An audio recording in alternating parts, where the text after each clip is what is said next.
Ukraine's allies have pledged to supply the country with more weapons as it defends against a new Russian offensive in the east of the country.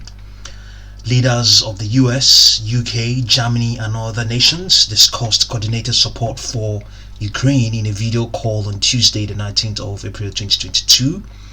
Joe Biden is expected to announce in the coming days another military package for Ukraine about the same size as the $800 million about the same size of the 800 million won announced last week, according to multiple sources.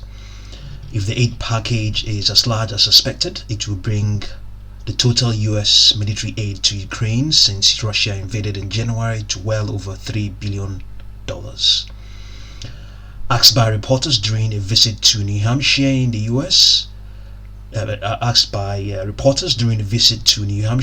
the United States will be sending more artillery to Ukraine, Mr. Biden replied yes.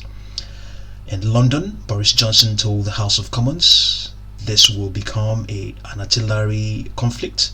They need support with more artillery. That is what we'll be giving them, in addition to many other forms of support. In Berlin, Chancellor Olaf Scholz said his government was planning to finance Ukraine's purchase of anti-tank and air defense weapons from German producers. He also said the West is coordinating more weapons deliveries to Ukraine and agreed that it has made sense to send arms that could be immediately deployed. To this end, they would enable Eastern European countries to hand over Soviet weapons Ukrainian forces are familiar with by committing to replacing them. He said.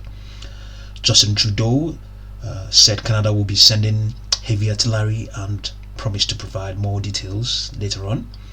Others on the call included European Commission President Ursula von der Leyen, French President Emmanuel Macron, NATO Secretary General Jens Stoltenberg, and the leaders of Italy, Japan and Poland. A French presidential advisor said the allies discussed how to provide security guarantees to Ukraine after the war if it is not part of NATO and it's the defense pact known as Article 5. So Putin's key supporters are also now playing a desperate face-saving game in Ukraine. Russia's humiliated military intelligence blocs know they have let their leader Vladimir Putin down and need the war to go on. Russia's war in Ukraine is not going according to plan. The sinking of the Moskva, the flagship of the Black Sea Fleet, is the latest major military setback. In the course of almost 2 months, Russia has lost 6 major generals and between 15,000 to 20,000 troops, all the while failing to secure any appreciable gains. Reports of low morale and defection, coupled with sightings of mercenaries deployed by the Kremlin, hints at recruitment problems. This, along with Russia's apparent inability to replenish lost military equipment, a consequence of Western sanctions, has led some observers to wonder whether the Russian war machine is running out of road. Despite this, there are few indications that Russia is considering cutting its losses, but all accounts ceasefire negotiations have reached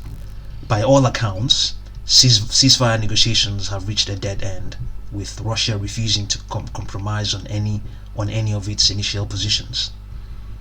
After his recent face-to-face meeting with Putin, the Austrian Chancellor Karl Nehammer said that Putin believes he is winning the war.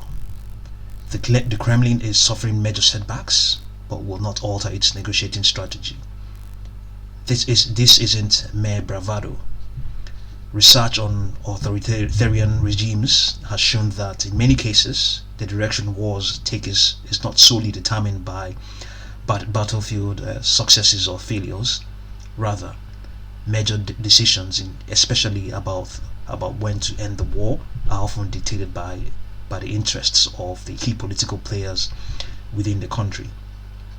Understanding the Kremlin's decision making therefore requires zeroing in on the key power dynamics within the regime. Putin's domestic political base consists of two rival power blocs, the intelligence apparatus and the military.